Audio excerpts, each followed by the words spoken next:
Kadis Disduk Capil pastikan tidak ada calo di halaman kantor Capil Ambon. Dinas Kependudukan dan Pencatatan Sipil Kota Ambon mengamankan sekaligus memberikan pembinaan kepada beberapa oknum calo yang mengaku sebagai ketua RT yang sering melakukan bereaksi di sekitar lokasi kantor Disduk Capil Ambon.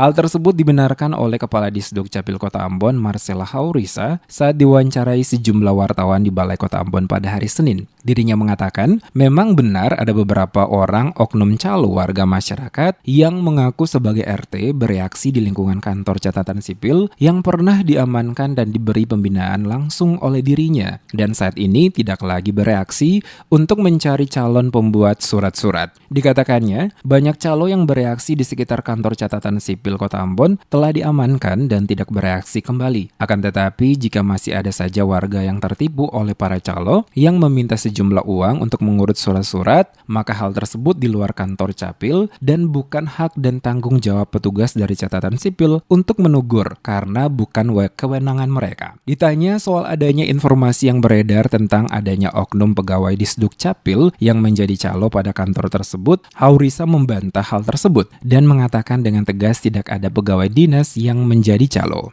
Sampai sekarang ini kan pernah ada tuh. Pernah ada. Berarti informasi adanya calo itu tidak benar, Ibu. Artinya terlepas daripada belangko iktp yang beredar misalnya. Tapi kalau mau bilang calo ya kita harus bilang jujur bahwa sebenarnya ada calo. Tapi calo itu kan dari masyarakat di luar. Jadi kalau calo itu dia bergerak di luar pagar daripada dinas, itu bukan tanggung jawab kita gitu. Tapi kalau dia berada di luar lingkup kantor itu dia tanggung jawab itu.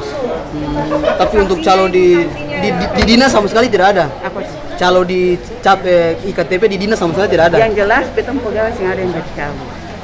Untuk diketahui, beberapa waktu lalu, 2 orang perempuan calo melakukan transaksi dengan warga yang ditangkap langsung oleh kepala dinas, di mana aksi yang dilakukan mereka ini dipantau langsung oleh CCTV yang berada di ruangannya. Mereka diduga menawarkan jasa kepada masyarakat untuk mengurus akta kelahiran. Kedua calo ini pun diusir dan kepala dinas akan dilaporkan kepada polisi jika mengulangi perbuatannya. Oleh karena itu, Haurisa menambahkan untuk saat ini tidak ada calo di sekitar lokasi kantor catatan sipil karena selalu dipantau oleh petugas. Dan jika ada warga yang melapor adanya calo di kantor, hal tersebut tidaklah benar.